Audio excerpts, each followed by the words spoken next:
Isle of Jura is an exploration collectathon that takes place on a tiny island with lots of fishing spots.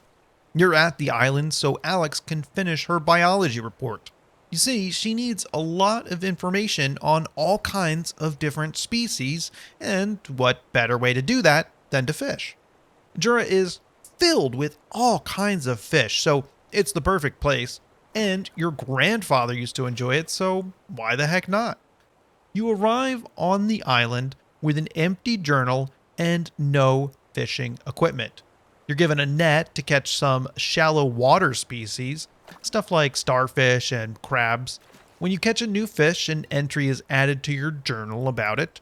But to catch bigger fish, you'll need to sell everything you catch to the local restaurant. With that money, you can buy a new fishing rod and other gear. And that's pretty much it. Catch fish to complete your journal, sell them to make money, and buy more fishing gear. There's also an empty museum, so if you find any artifacts, you can donate them. Keep in mind there are about 5 people living on the island, and I'm not sure if they're living there. It is noted that this is the off-season, so that's why the island is so empty. However, Jura is incredibly small, and it takes about a minute to walk from one end to the other. But don't quote me on that, because I didn't time it. The island is pretty light on activity and doesn't feel alive, so there isn't much reason to explore it after the initial runaround. Anyway, there are 4 different ways to fish. As I said earlier, you can receive a free net to get you started. You can use it to catch anything that you would find in shallow waters. The minigame is to press a button when the orange bar is inside the green area. After you sell enough fish, you can purchase your first fishing rod.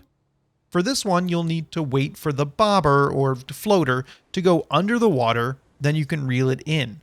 But don't do it too much or too little, or you'll lose the fish.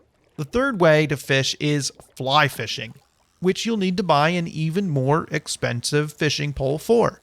You have to kinda reel in the line to hook the fish, but once one is on the line, you'll have to keep the orange bar inside the green bar as it shifts side to side. This is much harder than I expected it to be, but it's not impossible. I'm surprised since the other fishing minigames are so much easier. The final way to fish is deep sea fishing. You cast, but you can adjust how deep the bait goes. But then it's the same as regular fishing. I do want to give credit to Isle of Jura for coming up with some interesting fish. They have some standards like trout, but others I'm not sure I've seen anywhere else. I don't want to give too much away since experiencing the fish is the point of the game. Now, my biggest issue with the Isle of Jura is the camera. It's completely out of your control, which makes it not only difficult to get around, but limits how much of the world you can see. Exploring the island is a little weird when you can't see where you're going, and looking around while fishing is out of the question. I think it's a mistake and a bit annoying. Maybe it won't bother you too much. Overall, Isle of Jura isn't really for me.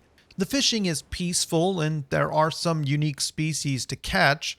However, the sparse island and single music track don't provide much while waiting to hook a fish. It is a short game and I filled about half the journal in a little over an hour. I think this type of game has potential, but for me, Island of Jura falls short of a recommendation. Thanks for watching. What did you think of this one? Did you come here to watch the video after you played?